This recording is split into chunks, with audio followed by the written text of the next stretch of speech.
Quranic মুসলিম আরব দেশে তাদের নিজেদের পরিচয় দেয় আমরা আহলুল কোরআন।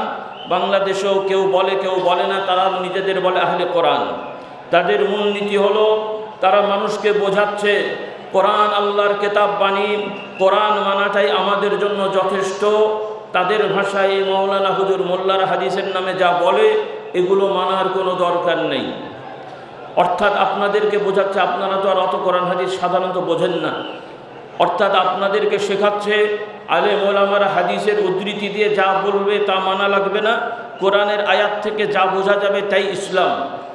অনেকের কাছে মনে হবে কথা খারাপ, কি কোরআন মানার কথা বলল, কিন্তু এটা কোরআন মানার কথা বললেও এটা কোরআন মানা হলো না, এটা কুফরি মতবাদ। কারণ কোরআন মানতে হলে হাদিস মানতে হয়। হাদিস পরিভাষাভাবে আলাদা হলেও হাদিস কোরআন আলাদা নয়। কারণ মুহাম্মদ সাল্লাল্লাহু আলাইহি ওয়াসাল্লাম মানুষ, তিনি নবী। কোরআন আল্লাহর কেতাব, রেসালত নাজিল হয়েছে। কোরআন ছাড়া নবী রেসালত পাননি, আর নবী ছাড়া আমরা কোরআন পাইনি।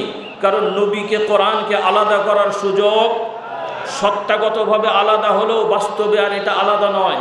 ইসলাম যখন আমি মানব তখন কোরআন লাগবে, হাদিস লাগবে। চিনি আলাদা, পানি আলাদা। শরবত খেতে হলে আলাদা খাবেন না গুলিয়ে খাবেন, নাকি আগে একটু পানি খান তারপরে চিনি খেয়ে নড়াচড়া করেন শরবত হয়েছে?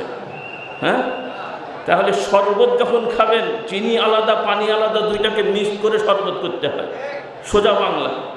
তো ইসলাম যখন মানবেন কোরআন হাদিস মিক্স করে ইসলাম হবে। কোরআন হাদিস লাগবে। কোরআন যদি সত্যিকার বোঝেন, শাব্দিক অর্থেও বোঝেন, তাহলেও বুঝবেন কোরআনের বাইরে একটা জিনিস আছে, সেটা হলো নবী। আর নবী মানতে হলে হাদিস লাগে, সোজা হিসাব।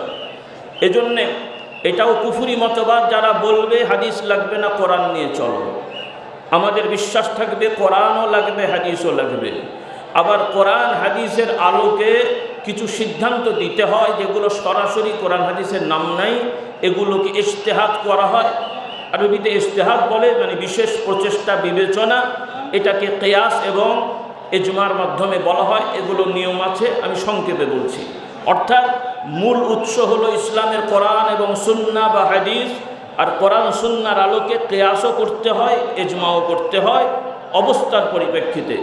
কাজেই আমাদের এই বিশ্বাস দৃঢ় থাকবে, আমাদেরকে কোরআনও মানতে হবে, হাদিসও মানতে হবে। আল্লাহ তাআলা আমাদেরকে তৌফিক দান করুন। আল্লাহুম্মা আমিন।